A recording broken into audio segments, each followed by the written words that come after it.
In this video, you will learn how to forecast cost of goods sold and/or cost of services sold using ProjectionHub. This can be a particularly difficult topic for many business owners. The goal of the video is to help you clearly differentiate between expenses that should be categorized as cost of goods sold and those that should not. So first, let's discuss what exactly is cost of goods sold. So first, what's the definition of cost of goods sold? Cost of goods sold is the direct costs attributable to the production of the goods sold by a company. Likewise, cost of services sold would be considered the direct costs attributable to the services provided by a company. So to help you identify your own cost of goods sold, I'm going to go through a number of examples of expenses and explain why they are or are not to be considered cost of goods sold. First, let's look at water. So your water bill could be cost of goods sold. If you use water in the manufacturing process, this would be considered part of the production costs. So you would consider water in the manufacturing process to be cost of goods sold. But if not, if your water bill is simply from running water for toilets, sinks, water fountains, then water is not a cost that you can attribute to the production of your good or service. So in that case, water would be a general expense. Next, we can look at plastic. Plastic used to produce a plastic product is clearly cost of goods sold. Ink might be cost of goods sold if you, for example, if you're a newspaper, ink is a cost of producing the paper. But the ink used to print out an email or a memo in the office, that's not cost of goods sold.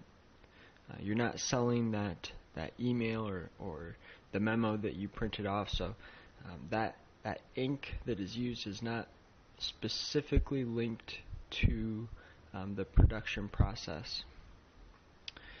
Direct labor is attributable to the production of the good or service is cost of goods sold. So wages for someone on the manufacturing line would absolutely be cost of goods sold, but the salary of a office secretary or a salesperson salary would not be cost of goods sold. Now let's look at some of the general selling and administrative expenses here. The basic rule of thumb is if you would incur the expense even if you did not sell one unit of the product this month, then that expense should be considered a general expense. For example, you have to pay rent, you have to pay the phone bill, you have to pay your secretary, their wages, and you're going to have to pay the light bill, whether you make a sale this month or not. So, cost of goods sold should go up directly proportional to how many units you sell or how many billable hours you sell. Your general and administrative expenses typically are overhead. They're going to be the same each month whether you sell a unit or not. So now let me show you how to enter in cost of goods sold in ProjectionHub. Now here's a screenshot of ProjectionHub on the page where you will enter your cost of goods sold. So for products, you'll need to enter your direct labor cost per unit. So in the first example, let's say that you pay your employees $15 an hour. And let's say that they can produce 3 units per hour. So you pay $15 an hour and they produce 3 units per hour. That means the direct labor cost per unit will be $5. $15 divided by 3. In the second product example, we say that they can only produce 2 units per hour, so each product costs $7.50 an hour in direct labor cost. Now labor is not the only cost of goods sold for a product.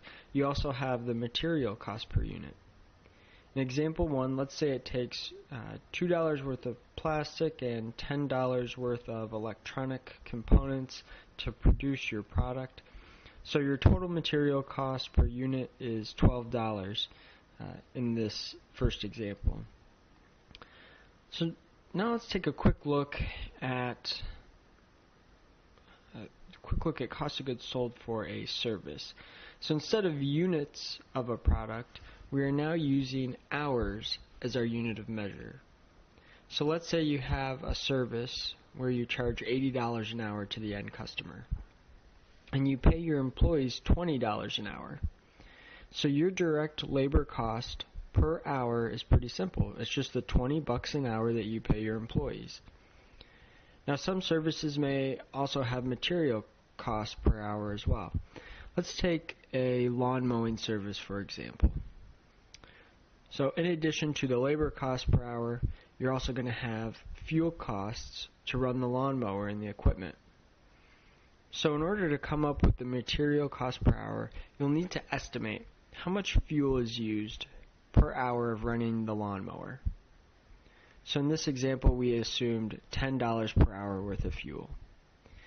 So now you might charge, let's say you charge $50 an hour to a customer to mow their lawn, and you're going to pay your employees $20 in labor, and $10 per hour will go towards fuel expenses for a total cost of goods sold of $30 per hour. So in this example, you'd have a gross profit of $20, the $50 you charge minus your $30 cost of goods sold. That's all for this video. If you have more specific questions about cost of goods sold, please don't hesitate to email me.